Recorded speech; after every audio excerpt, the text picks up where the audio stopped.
Hey, hi, Antoine. You know what I realized, Björn, is that usually at What? that stage there's a bit of shitty music. So I have to put that shitty music. People will think I have a good taste. So hey, here's the shitty music. How are you? Hello, City Music. Hello, Antoine. How are you? It sounds a little bit. You sound a little bit weird.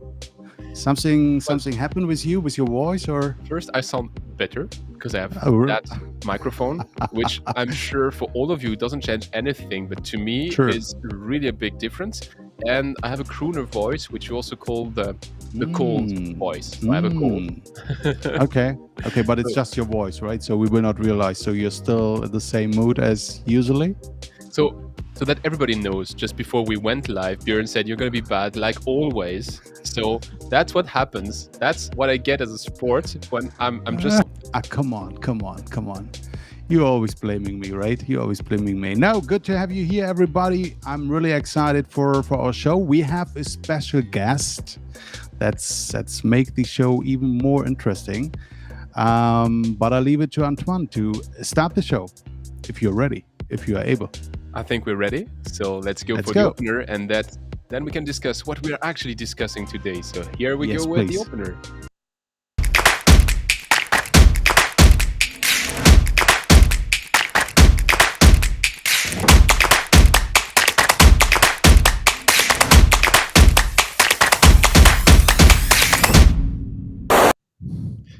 So to introduce you to today's topic, I'm gonna tell you a bit of my personal story. So I think we've discussed with Björn already on that microphone how both of us are engineers, and my first job in this water industry was as an engineer, and I was happily being an engineer.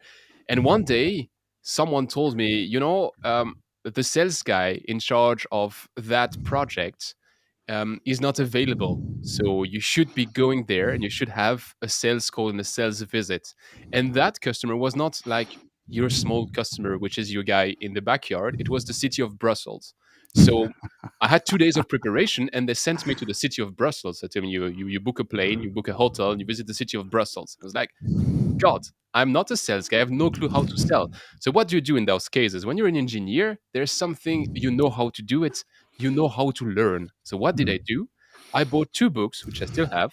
They are French, sorry. But one is Sales for Dummies, that you could recognize even if you don't speak French. And the other is Elite Sales Guys. So I wrote those two books. That took a lot of time and I barely slept for 2 days. On top of that, my CEO at the time had given me the audio version of that book, The Psychology of Selling by Brian Tracy. And that book, I mean, that conference, that audio version features 17 different ways to make a close. So, how to close a sales. So, I prepared my full presentation and I went to the city of Brussels, having prepared everything that was inside that book and prepared with my best closing things. Like just think, you stand up and you make like you're leaving and they tell you they're not ready to sell and you say, oh, by the way, and you sit back down and they should sign. Or you say, hey, do you want it in green or do you want it in red? And then they tell you they want it in red and they buy. And guess what? In that single sales call, I did not sell the wastewater treatment plant of the city of Brussels, which to that date I still don't understand because I was so prepared. Of course, I was bad and bad to a level which is not even possible to describe. And since then, I've read numerous books, some of them written by the same author, the one saying that what he wrote in that one was wrong and that we should now go about that one. It's Some of them marketing. are much better. I mean, spin selling is my personal favorite, I have to say. There's also this seven stories, every sales guy. I have a full list of books here. I'm not showing you all the books, but one thing's for sure is that I never learned sales, which Björn said again in preparing that it just shows that I'm a terrible sales guy. And my point is, are we even trained to be sales at some point as engineers? Is it possible for an engineer to be a sales guy? Does the sales engineer exist? And all of that, after that long introduction, is our topic for today. Björn, the floor is What yours. is it? What is the topic? Say again. Sales engineers, they don't fit together. You have the sales guys, you have the engineers. So bringing them together and saying sales engineers is a nonsense, and sales engineers don't exist. That's true. That's true. But before jumping into that topic, thanks for the introduction, Antoine. I'm pretty sure that you didn't ask the closing question to the municipality of Brussels, and that's why you lost the project. But anyway, before we jump into that topic, let's talk about our partner today. And the point is, do you remember, Antoine, do you remember our last show? Because our last show was about the fact that we said in 10 years from now, we don't need any engineers anymore. Okay, we agreed in the end that we will need engineers, but with different skills. And that's exactly in the line transcend is saying that the computer will beat the design engineer in our water industry because they developed, and that's pretty interesting, they developed a design generator software which allows the user to create a high quality plant design at a push on a button for $99 in 8 hours. Crazy, isn't it?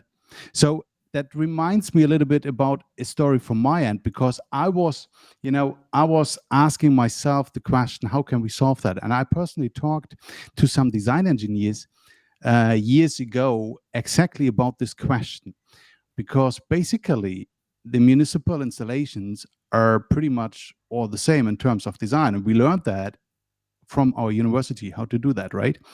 So and I was thinking, how can we automate that? And so I talked to these persons, and in the end, I always got the same answer: it can't be done. So it turned out that I was talking to the wrong persons because Transcend already solved that. Because meanwhile, more than 8,000 designs were created with this software for 88 countries. Sounds too good to be true? Well, among the companies which are using this software is Suez, Black and Veatch, DuPont, and many, many others.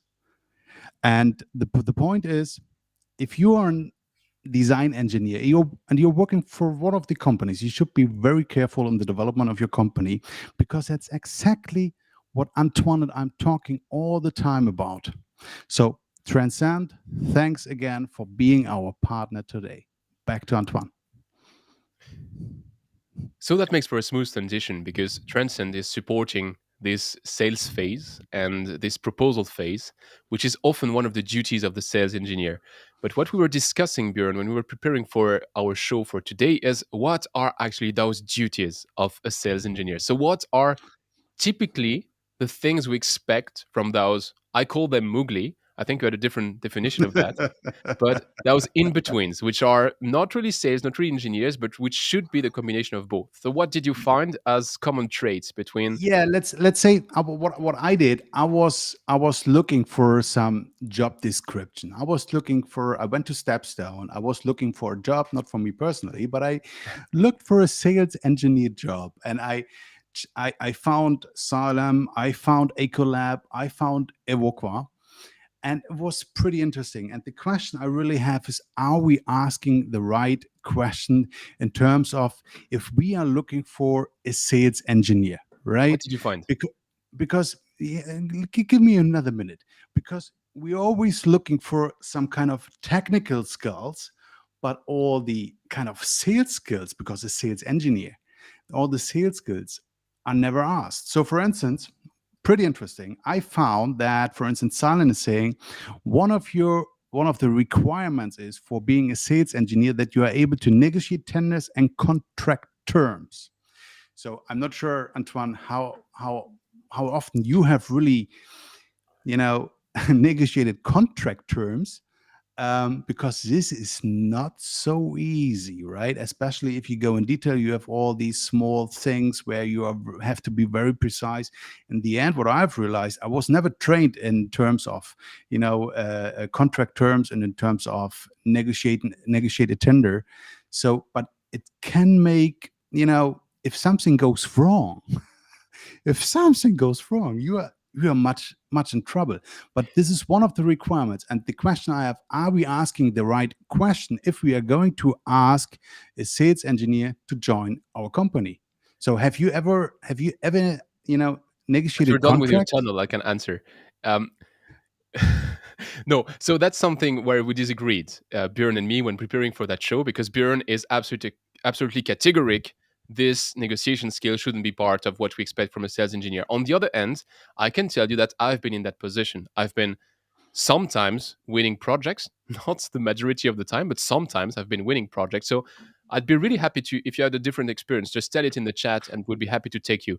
But my point here is it is true that those contracts are only made for the case something bad happens. So most of the time, things hopefully go the right way, and you never know if what you negotiated was right or wrong. And it's always that game of you're trying to put your terms of sales, and the purchaser is telling you, no, I'm putting my terms of purchase. Then you're saying, okay, no problem, but the appendix one of the contract is my offer. And in your offer, you've put your terms of sales. So you're like, you think that's a very clever trick, but then they put before the appendix one, they put an appendix zero, which is their terms Yeah. of purchase. And all of that is always a game. And it's right that we are not lawyers. But then the full question is inside the water industry is, do we want to involve lawyers in every single contract? Chances are that the answer is no, right? No, we don't have. But let's at least how much often you was trained in terms of contracts, in terms of these very specific things. I'm always well, let's say I'm just saying we should be very careful what we write in terms of how we look for a sales engineer. Even more, let's say I have also checked. I said that I have Ecolab and Ivocva. Ecolab was just about as all others. It's just there's a pattern, right? They were just looking for someone who was studying chemistry, renewable energies, process technologies, environmental engineering, something like this. I never saw, for instance, someone asking, "Hey, I want to have a sales engineer, and this guy needs to have or needs to be have a master in I don't know in commercial things." A master in what? We Because we're always looking for someone who has an engineering background. Why not the other way around? because that's the point, Björn. Where do you learn to make sales? Where do you learn to be a sales engineer? I don't know. Actually, I didn't never worked in France, but I studied in France. I can tell you how it is in Mm, France. In mm. France, you have engineering school and you have business schools. In engineering school, you learn how to become an engineer. In business school, you learn how to become a trader, how to become an expert from working for McKinsey or for Bain, how to become a finance guy. But you never learn how to become a sales guy. There is no like big school which would be teaching you sales. So how can you expect that as But the isn't background for people if there's no school to become a sales guy? okay, but isn't if we agree on that, shouldn't that be at least, let's say, on the top priority of each and every company? If the sales engineer is such a crucial role that we train them not only in technical things, also in commercial things. How many commercial trainings you have really attended from your companies? I have to say that Okay, to that okay. extent, it must be the exception. But when I joined GF Piping Systems, my second day actually was a sales training, and we The were second day, the come on, second really? day. It was a coincidence because they had the training planned anyways, and I happened to be joining, so they took me on the training as well. But to that extent, I was trained to sales. But it is true that on the other hand, before working for GF, I've been working for Suez, and at Suez, the best I got was that advice to listen to that audio conference, and the audio conference was awesome to look myself in the mirror, very American, and say, "I'm worth it. I can do it and I will sell it." And honestly, there is a portion of efficacy into that because a good self-esteem when you're trying to sell something is like a good self-esteem when you're trying to find your beloved ones. I mean, it helps, but it's not everything. But you're right. Training is something which is important to that extent. All right. I just, in the meanwhile, I fixed some LinkedIn issues. They already, figured out how not to, to broadcast our show. They will not broadcast on my channel. They are broadcasting on your channel. I don't know why, Antoine. How did you pay LinkedIn so that they kicked me out? Because everybody's waiting in my channel, to start, but nothing happened. But your channel is working. What have you done?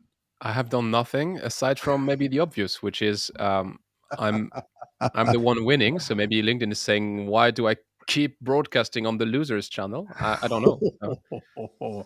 Anyway, I told everybody in my chat, hey, they have to switch to yours, which I would never allow. But anyway, in this case, I did. Okay, but let's back to the topic. I think we agreed that we have to be very specific. And I got the point, Antoine, that you got a sales training in your second day. But we all, I think, are pretty clear that normally sales training is pretty seldom. That's pretty seldom. And for such a crucial role, No, I agree with we you. should See, we on we that, I'm should be agreeing with you. I'm very saying very it's an careful because exception. we train them all in technical things about our product, how it works, installation, blah blah blah blah, but we don't do the same effort in terms of the sales part from the sales engineer position, right? Couldn't tell it better. Okay, so there's for barriers on it's good companies from my perspective. I mean, What is where it? do you get good trainings? In good company. So, but just to underline what you were saying, Björn, it is true. It's not in every Yeah, skill. yeah, yeah, So yeah. let's park that for a second. Um, if you ask me, what is the number one skill you should get as a sales guy, and something which is hard to train, but something that you should repeat to your sales guy repeatedly, it is ask questions. You should Ask the ask closing question, questions. especially because the one you missed in Brussels. No, no, no, no, Otherwise, no, no. I'm saying ask questions. And as an engineer, it's counterintuitive because as an yeah, engineer, you're supposed to have all the answers. truth and to come and to say, hey, I know your project, I know the technical aspects of it. But asking question and raising question is probably the first thing you shall do. Okay, good point. Let's say there are a couple of cliches about sales engineers, and we would like to highlight a couple of them.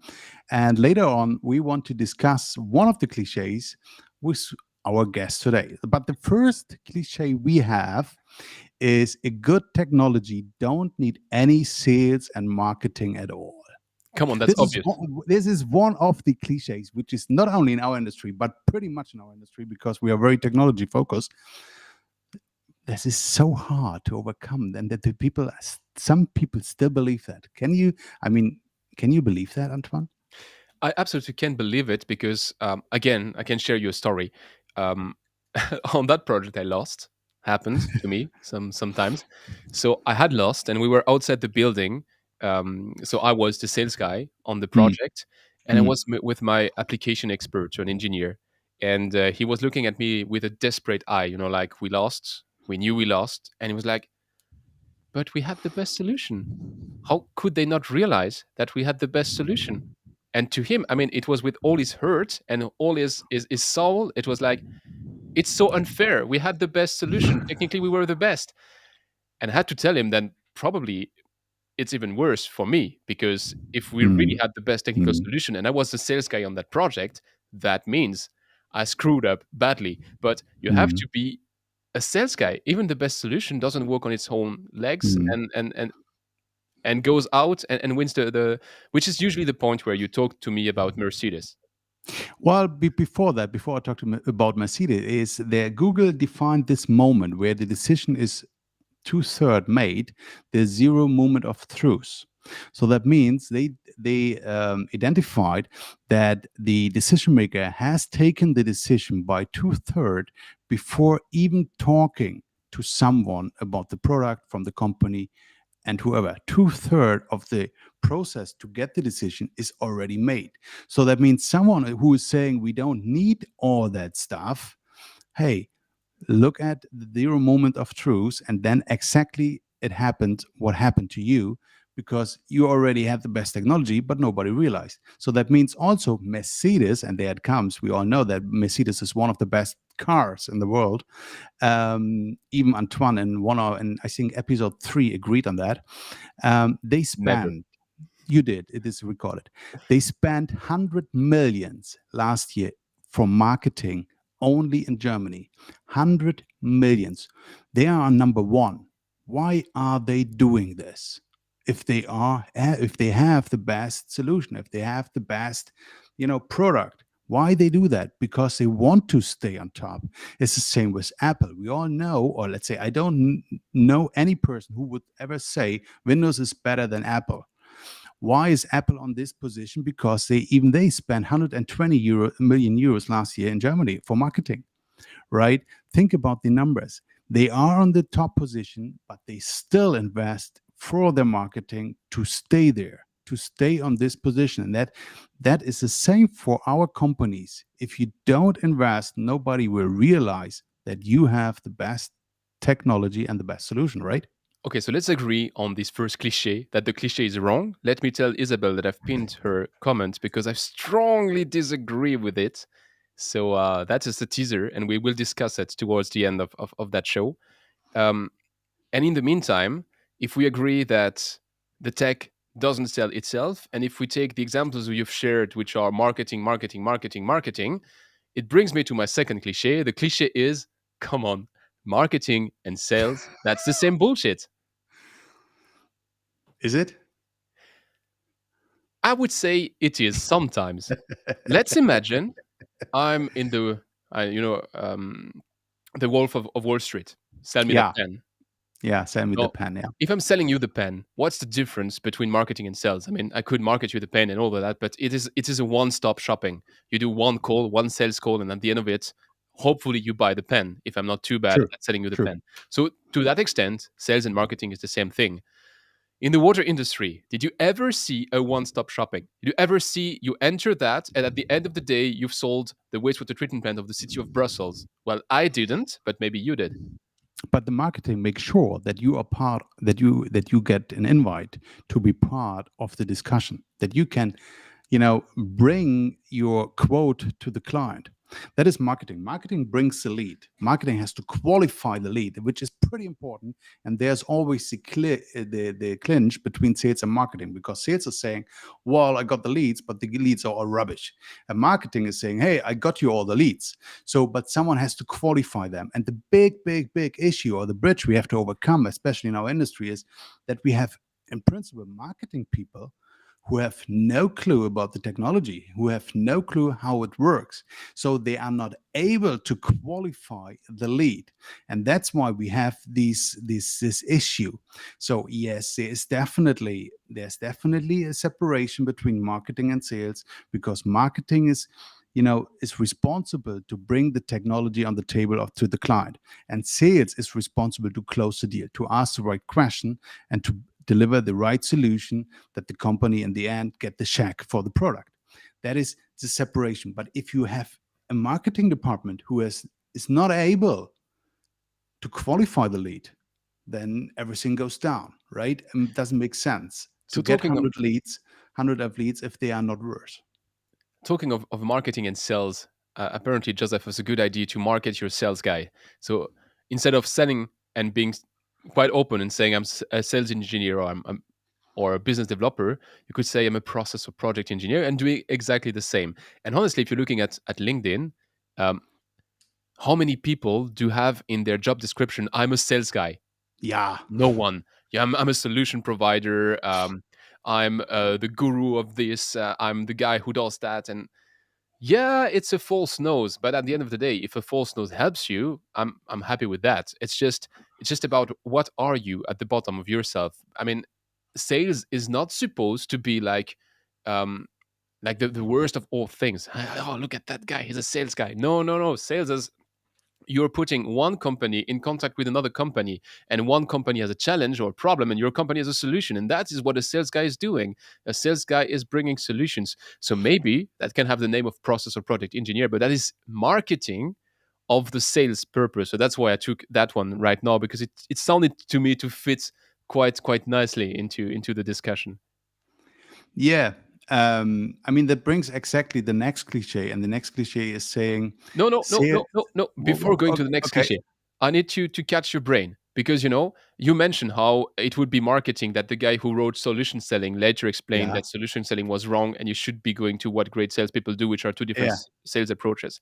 In terms of marketing of concepts, and which help to sell some books, there's every second year a new concept, and we had the concept of smarketing, which is sales and marketing. Look what I did.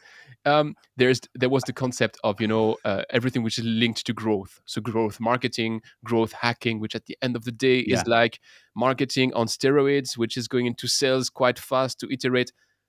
What do you think about all of that? You're the professional in Um, that room, so I have to yeah. ask I you. mean, the point is, what the human brain likes is to get a name or to get a tag on that. And that's what happened, right? They just name it. S- If you have a technology which is the same as all the others, but you have to name them differently to differentiate yourself, that everybody knows exactly how the process, even if it is a standard process, but if you name them different, right? We keep it in our mind, and that's the most important thing in terms of marketing. Because if you have the issue, or let's say the problem on your table, and you need a solution, we have to make sure that you are in the head of this client. And if you name your solution, your technology, and if you rename it, and so on, this helps the process, instead of having, let's say, just a generic name. If you say, I give you a strategy session for, I don't know, for B2B marketing, or you name it in a fancy way. The fancy way is what the people are looking for, to get it in the brain, to keep it, and that they say, okay, I want to get that because that sounds different to the others.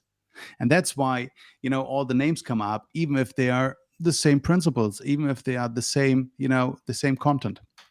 Okay, But that's a good answer. this is how we look for to separate all the things. We have to name it. We have to put a tag on it, because then it is easier for us, for our brain, to digest. Then I stop my sidetrack and let's come to the next cliche. And the next cliche is actually also a story which I can tell. Oh yeah, It's sales don't understand any technology. And it's Farshad, true, right? Fully true. Farshad, if you're looking at that, I dedicate that one to you because Farshad Kaviani was I would say, my first sales mentor, the guy who tried to teach me a bit of sales. And I thought in return, I'm going to do him a favor and I'm going to teach him a bit of engineering and technology. And as soon as I started, he told me, stop. The second where I understand what I'm selling, I'm not able to sell it anymore. So please don't explain that to me. So that is what my first sales mentor told me. So it must be true. So I think sales really don't understand any technology, and apparently it's not a problem, right? It is good that the sales don't understand the technology of the company as good as the basic engineer, the commissioning engineer, or whoever. That is a good thing, because they also have to concentrate on the commercial aspect. So if they would have the same knowledge, then there would be nothing left that they also can concentrate on the commercial thing. So the cliche is already there, but it is good that the cliche is there, and it is good that the sales is not as good in the technology as all the other engineers, right? But Think about that. We have to have a clear, separation between all these engineering departments, right? Otherwise, it would make no sense to separate them. You don't have to have the same skills as the application engineer, as the basic engineer, whoever, because you have to have some other but skills as well. I'm But, just but, but, I'm just pushing you for the but because there's a but in your sentence. no, there's no but. I like it that a sales engineer does not need to have the same understanding of the Yeah, but that's not the technology. cliche. The cliche is that they don't understand any technology. So here, what you're saying is that they should Okay, not have the same level of understanding than the okay, but application engineer, but nevertheless, they're supposed to know a couple of things about what they're selling. well, sometimes it is true, but mostly at least they have a little understanding. And the good thing is, let's say, what I've realized over the last years is, if you take a real engineer with you to the client's meeting, then it works perfectly. We have also, in terms of sales, we have also, meanwhile, a new trend, which is the setter closer. I don't know. Have you ever heard about the setter closer principle? No. That means, for instance, it's pretty much settled in B2C, and B2B is more coming. So if you download, for instance, a white paper, right? So you give your email, you give your telephone number, someone will give you a call. That is a setter, because the setter will qualify you. Are you qualified to buy the product? So this is just a short call to qualify the lead. And after the setter is done and you are qualified, you get a call from someone else, which is the closer. And the closer has only one job. Guess what? To close the Close, deal. I guess. Close the deal, right? So they separated that, because every of these person has his own strengths. And Yeah, that's why good they luck doing that in the separated motor that. industry. But yeah, No, I'm not saying. I'm almost saying that, for instance, if you go as a team to a client, and you are saying, hey, I'm the sales engineer and I'm the application engineer, and we are working together on this project in front of you, Mr. Client, then it works smoothly. Mario, I took your comment. It's a totally different show, so I think we should do that as well. But there's this strong cliche as well that sales sell something, and then the guys who have to execute something else, and then maybe there That's would be so something to true. do with at this interface. And that's a bit what Björn was saying with marketing, that marketing provides the lead to the sales guy, and the sales guy say the lead are bought. And it's exactly the same with execution says that what sales has sold is just stupid, and wasn't sold for the right price, and is sold with negative margin, but those guys are so good that they are able to deliver it at a positive margin. And guess what, they are measured on the positive margin. So I'm being really aggressive on that. If you want, we have to dedicate one specific show on that specific topic. But yeah, It's yeah, it's I heard it a couple of times, but that brings us also, I mean, we always talk about the sales, but also there's a cliche about the engineers. If you take the engineer with to a client meeting, he will fuck up the meeting.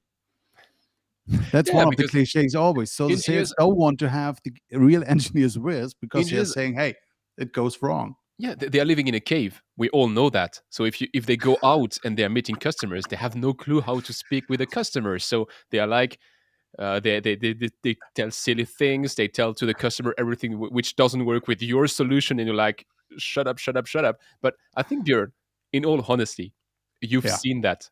I'm sure yeah, you've been yeah. to customer meetings with an engineer and you thought, oh God, what have I done? Yeah, I've seen both. I've seen both. I mean, most of my meetings where I had some other engineers with, they went pretty well. And in the beginning, I mean, the what you have to do is in the beginning you have to make clear in your team who is doing what, who's responsible for what.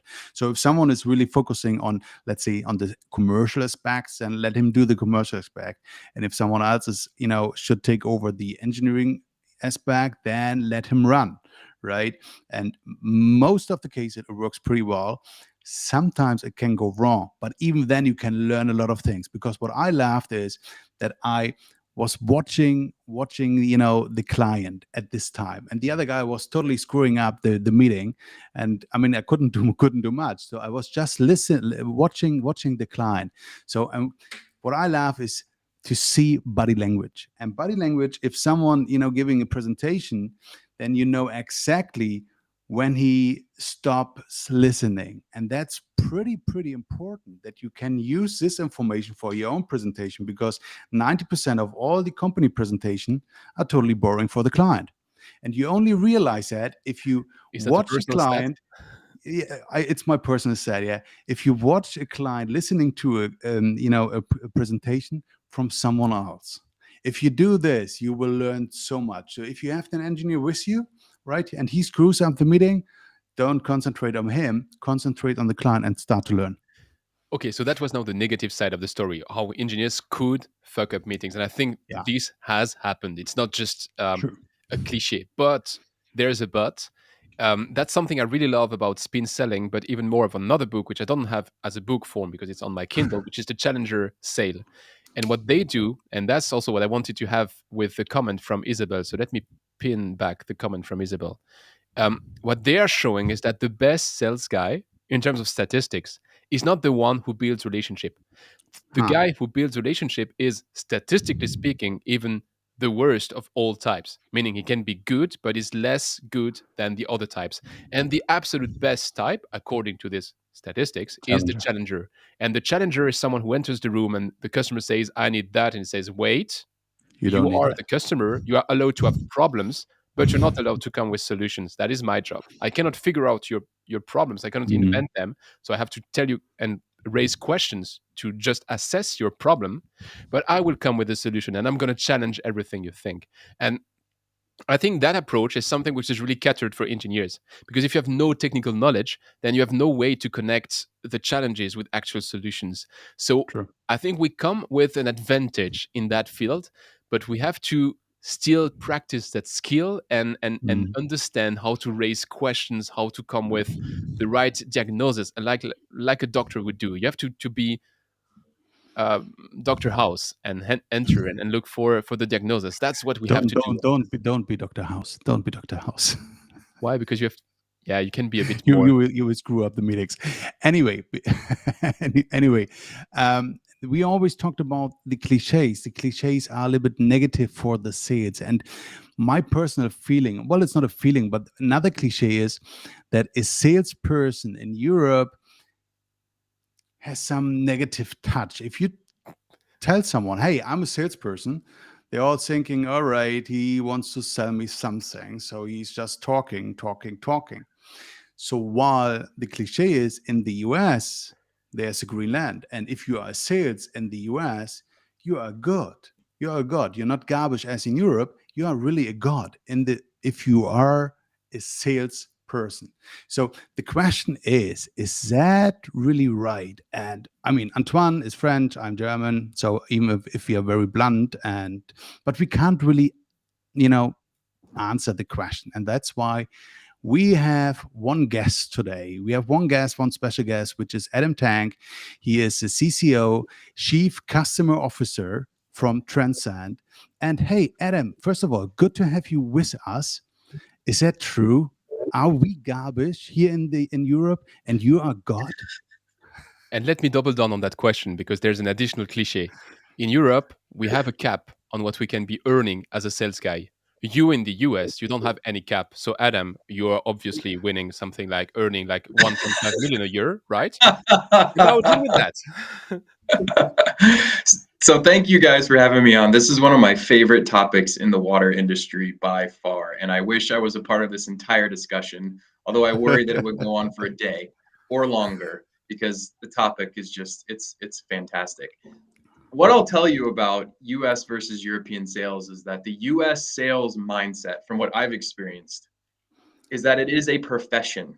Being a salesperson is a professional career, just as being an engineer, you'd have to go get a PE. Many salespeople in the United States are trained professionally as salespeople. It is a true career. And yes, you're right. Most of the time, the incentive structure from a sales perspective, they're oftentimes the most highly paid person in the company, but that's often because they are viewed as the only revenue generating function in a business. Without Oh, sales, that's true. without cash coming in, there is no business. It's dead. So yes, I would say in the US, salespeople are put on a pedestal for that reason. But when you're saying that they're trained, how are they trained? Because you know all of these books, most of them have been written by people who were involved at some point with a big company, and I think most it can be printer companies sometimes. It can be most advanced type of sales companies, but all those methodologies were built, I mean, on the job by big corporates which had to develop their own training methodologies. Is that still the case today, or do you have like something which I didn't see, at least in Europe, like a real university where you would go to learn sales? Yes, there are now professional sales majors that you can obtain in university where all you study for 4 years of school is how to sell. So you learn how to ask the closing question. Antoine was missing in Brussels. You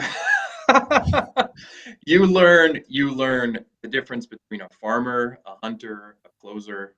You learn consultative sales versus non-consultative.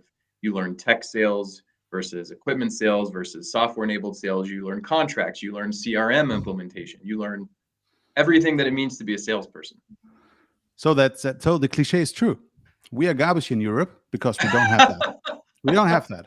I think it's not I a don't matter know of about garbage. that. I think what's important in that cliche is really this aspect of, don't tell my mother that I'm a sales guy. She really thinks I'm a gangster or something like that, which would be better in her eyes than being a sales guy. And there's also this True. saying that we all know what is the oldest job there is in the world, and some say it's just a form of sales. So but those elements are still very present nowadays, at least in Europe, from my perspective, and there's a reason why nobody puts "I'm a sales engineer" or "I'm a sales guy" or "I'm an area sales manager" on their LinkedIn. If you were so proud of what you would be doing, why would you be inventing another title? I mean, I still think that sales is a dirty word in some cases in the US because most people when they think of sales, they think about the car salesman. And in the Yeah. US, they always get a bad rap because they don't listen to people. They're just trying to push the car. They don't care. They just want to sign the contract and get out. But Yeah. in our industry, professional sales, it's different. You're not just trying to push a product just to push it. You're actually trying to solve a customer's problem. And so there is an air of professionalism that comes with being a professional salesperson selling big dollar contracts. It's not an easy task. And so if that mindset is shifting in the US, I don't think all the way there, but I think it is shifting as people appreciate just how difficult sales is as a career. Which brings us to something which is, let's say, a side cliche about the US, that the US is very specialized, that you would have different profiles dealing with HR and headhunting, different people working with the first sales of a sales, the first step of the sales, the middle of the sale, the contract, and all of that.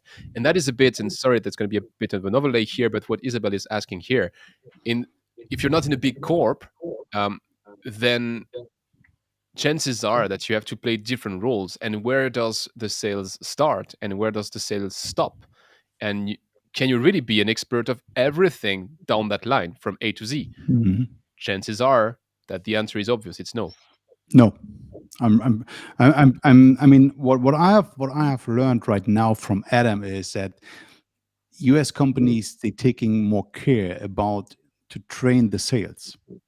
Even if they have the education in terms of sales, I strongly believe that they train their sales in a different way as we do here in Europe, right? So that means you have some programs. You don't train them in terms of how the technology works. You don't train them in operation and things like this. You also train them in terms of, okay, sales works. Here are the latest news. So we have to ask these 5 questions, and then probably we'll get the deal done.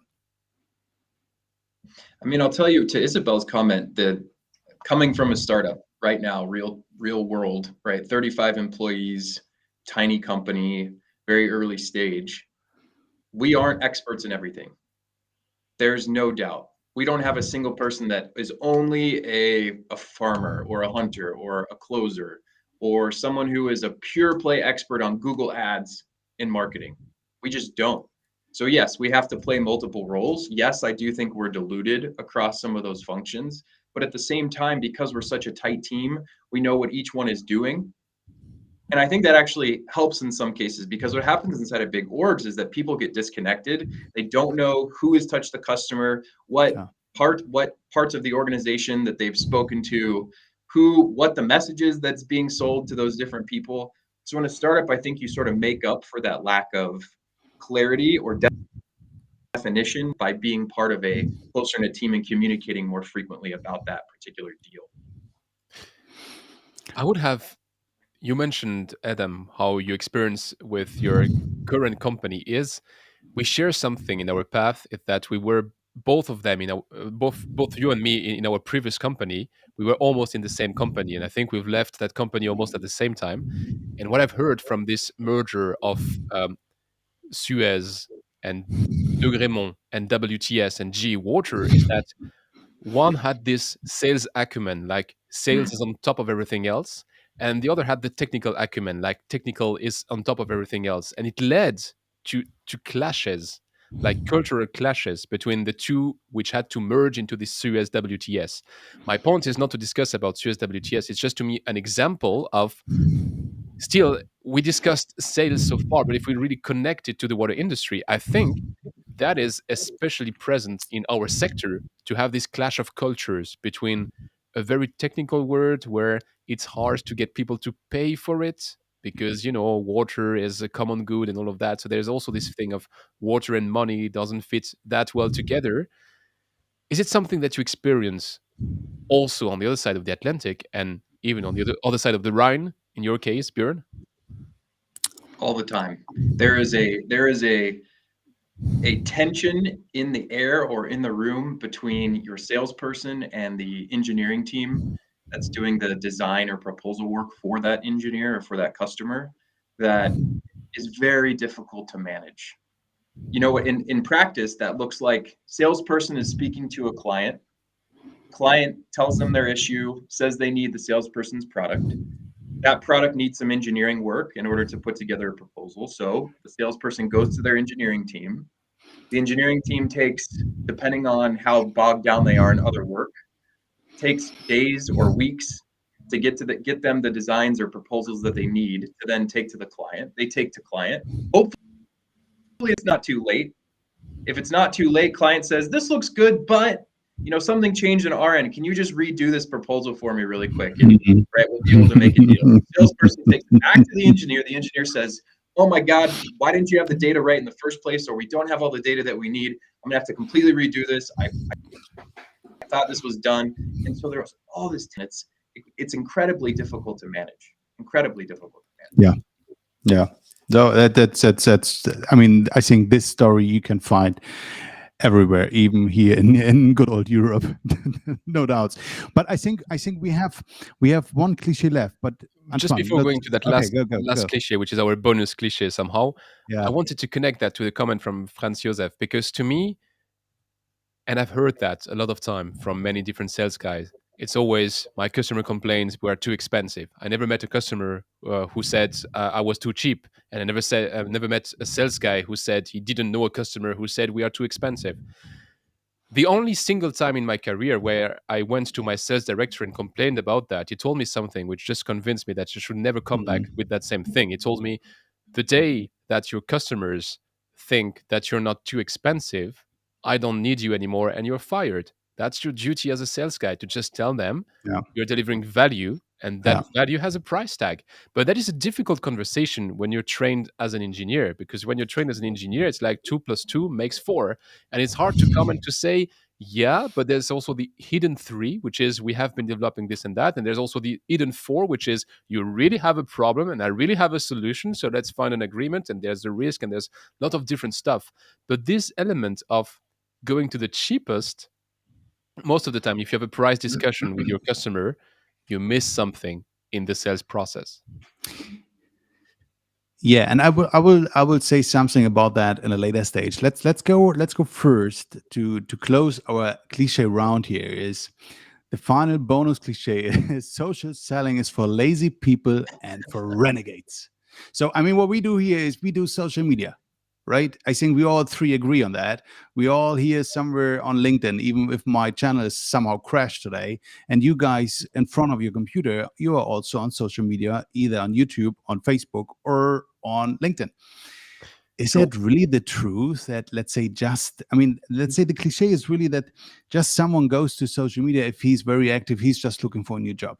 I heard this multiple times, even nowadays. We are three. How can this really be? We are three in that live. Björn, you're the lazy. We know that. So Adam, you have to decide, are you the renegade or am I the renegade? Because I thought that's how it works. Yeah, be the lazy renegade. How about that? But what I can tell you guys, is, and I'm pretty sure that all of you too, we have all our our background and our stories we can share. But I remember one project I had was a 1.1 million project. It was a process water treatment plant, and I got connected by the client through LinkedIn because of our activities we had on this channel.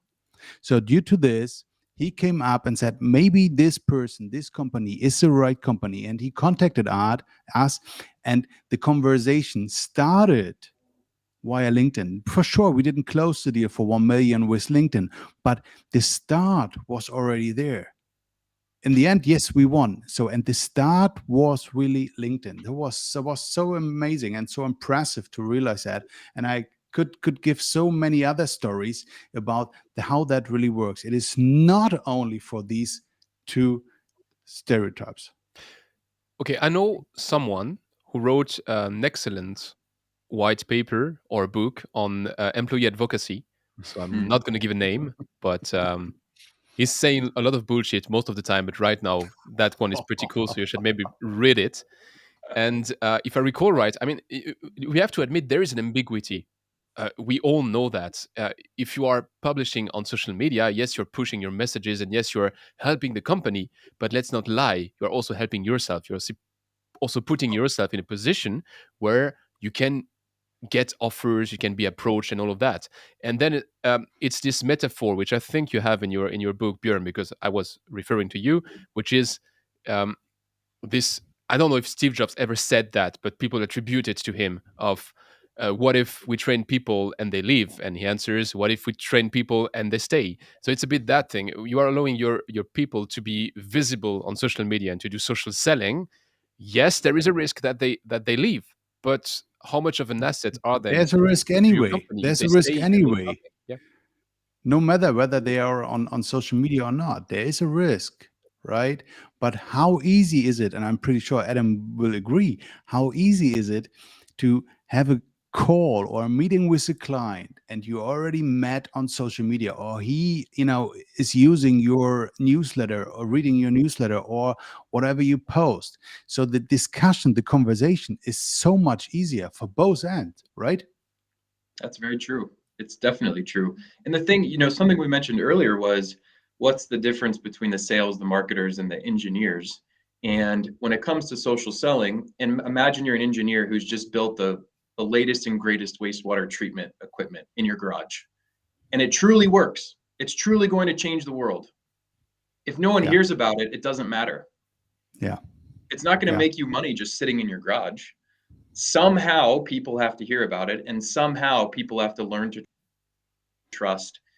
And that repeated exposure through social media and the fact that you can be seen as a thought leader or a trusted consultant or partner to people online is a massive benefit for very little effort in many cases. But most people, I have realized, they are just scared, not due to the fact that they are visible. They are scared to the extent what others in the company would think and say about what this person is doing.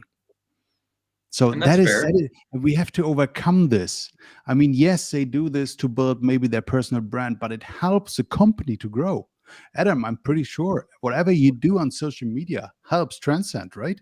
Sure, Yeah. it does. So I would say, it is much more difficult though when you're part of a bigger company. So maybe this is a question for Antoine.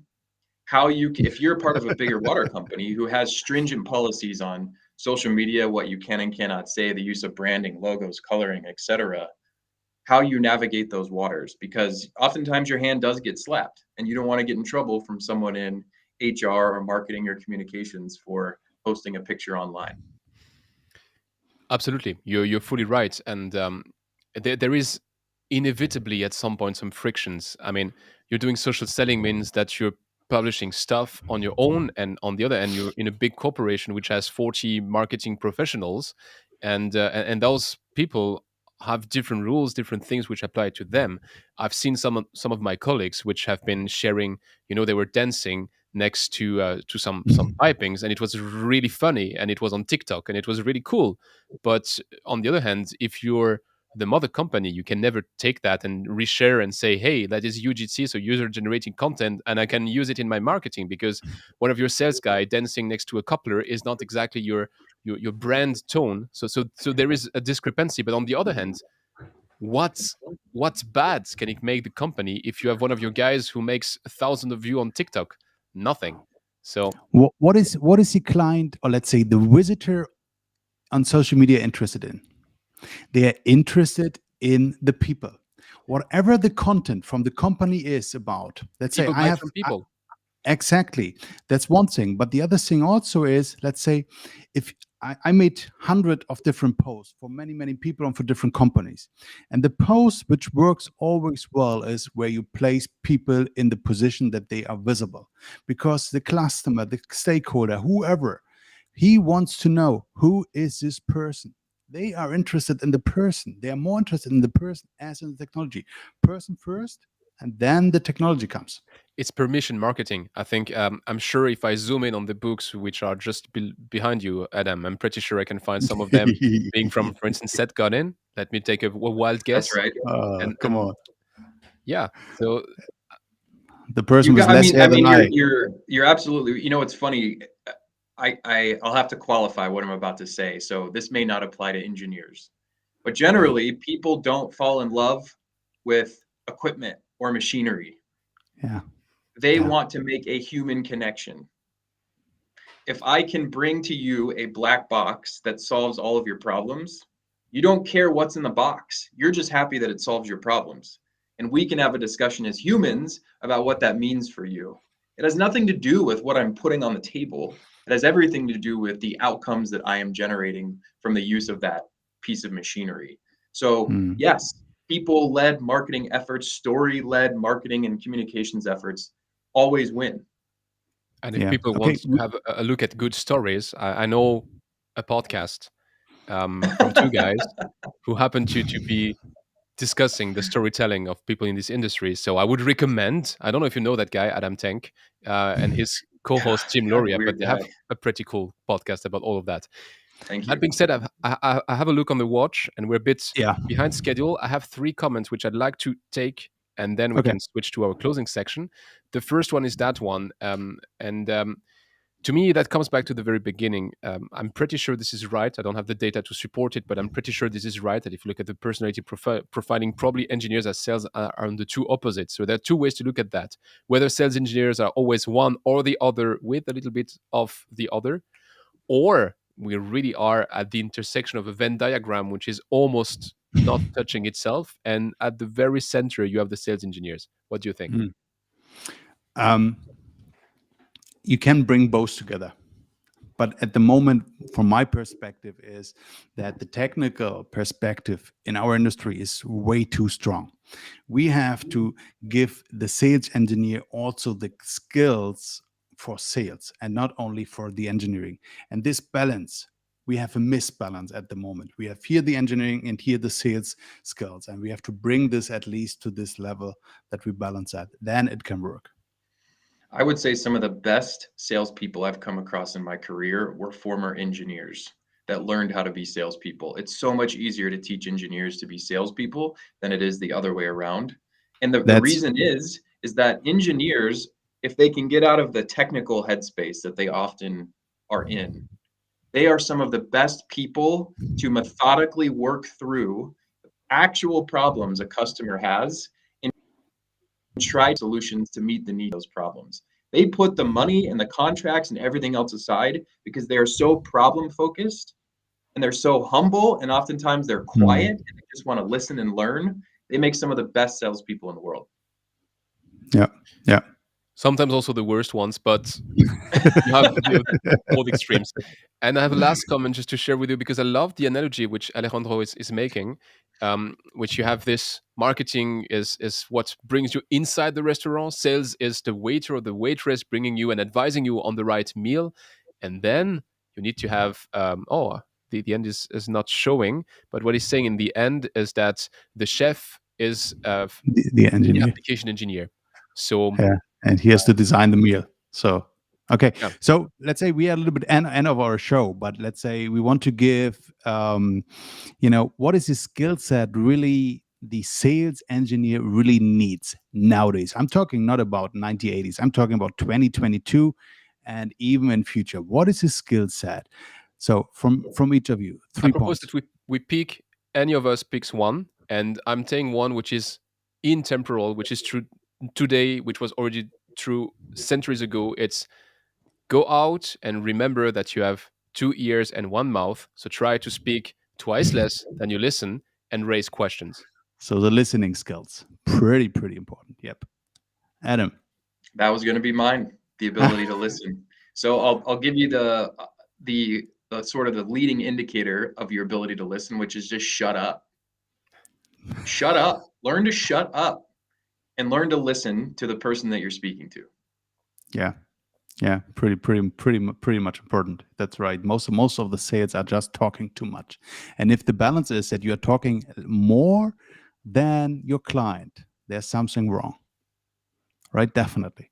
So What's yours, yeah, Björn? build up your personal brand. That makes everything so much easier. Say if you are visible to the client, if he knows you, if he read something about you, about your content, what you stands for and what you stands against, that's easier. Every discussion will be easier, and this helps the company. And the companies needs to get away the fear. They have to get rid of the fear that the people will leave the company if they go on social media.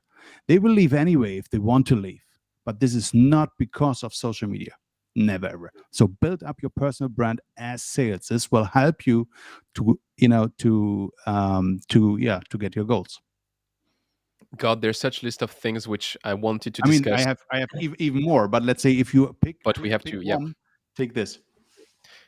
So we have to respect our timing. So we will be shortly over, but not that much over. But Adam, it was really a blast having you Oh on yeah, the show. Thank you, guys. great, Thank Um, great, you. great.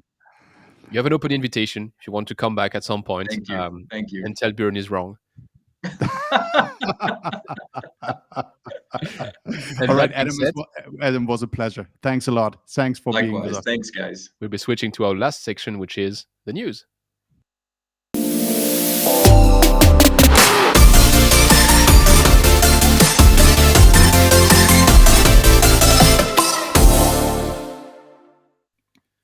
Hey, that's new. That was a new one. I haven't seen that before. No, it was already the one which we had last time. No, really. never Then I watched haven't it. realized. Then I haven't realized the last one. All right. Yeah. News. Antoine, what was in the news? Okay, so for once, the news are on my end because usually Björn is the one monitoring all of that. To me, the hottest news we had over the past weeks, it's a rumor. So I take it with a pinch of salt. It might be true, it might be wrong.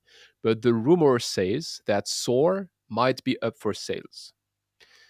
So that means that we had the full drama of Veolia, Suez, and all of that. And now we have the third biggest French company, which is also one of the 20 biggest worldwide companies, SOAR, which would be up for sales.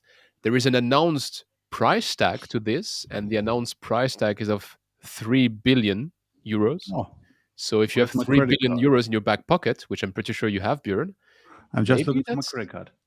that would be a good investment. Okay, who's a potential buyer?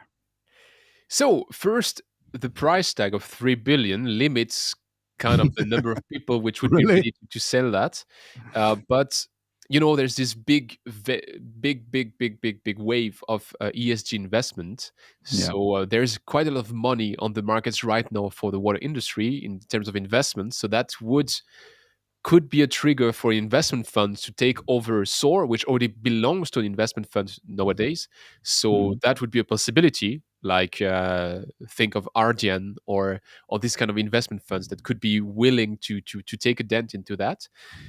And then there's, I would say, the bigger bet. And my bigger bet would be, the new Suez, which is a bit stripped down from all its industrial assets of Suez WTS, the former GE Water, which have been sold to Veolia. Like everybody knows after all these episodes of the drama, that new Suez could be interested in gobbling SOAR and especially Naihus, which is part of SOAR, and rebuild kind of a mini empire of what they've lost. And remember that Suez belongs now to investors, is no longer on the market. So maybe Meridiam wants to buy a new toy to Suez and bring SOAR and Suez together. And maybe that might be a way for Suez to just jumpstart this new venture they have with the new Suez. I mean, let's say my addition would only be, I mean, we discussed this last year that we say, hey, in 2022, we will see more bigger complex companies instead of having these small APCs. So they will grow together with all the technologies. That's what we see with Skion. That's what we see with Veolia. That's what we see with Nios and Sauer right now. But if that really comes to the point, someone has to put 3 billion on the table. I mean, you are right. There are not many companies in the room who could really afford that. I'm pretty sure that we will see this year a big invest from Far East, from China. I'm not saying that it is now for the Sauer Group, but soon I'm pretty sure we will see a big invest into the water market. That is my guess. SOAR is a special beast. It's a very French beast. One. And it's really a one or the other. If you look at the history of SOAR, they have been really moving quite a lot in terms of capital structure. And I would say every second investor that was within SOAR really regretted, was not very happy with SOAR. And the other second investor was incredibly happy. So it's like a cycle of up and down cycles. It sounded to me like Equity, which is today the investor into SOAR, is pretty happy with it. So if you believe in this theory that it's whether black or white, then the next might be black. But that is really a totally uninformed opinion. Don't get Yeah. me wrong here. So I'm curious. I'd really like to see how We will that see. develops. We will see. Good. So in the end, I think it was a pretty amazing show. Sorry that we were run a little bit over the time, but I think we could discuss this topic, sales and engineer, for the next 2, 3, 4 hours. And I hopefully we made the best out of it, that everybody could take some pieces with. And yeah, the final words to Antoine. It was great to see all of you interacting with us, exchanging in the chat. It was good to pick up your brains. I mean, we are just two guys in the water industry. The water industry has much more people working on the topics and which are equipped with, at least from on my end, much better brains. So I'm really happy, and thanks a lot for the interaction. And yeah, I Thank think you, everybody. we might see us much sooner than you expect. That's a little teaser. And Oh, talk to you soon. all right. Goodbye, everybody. Bye bye. Bye.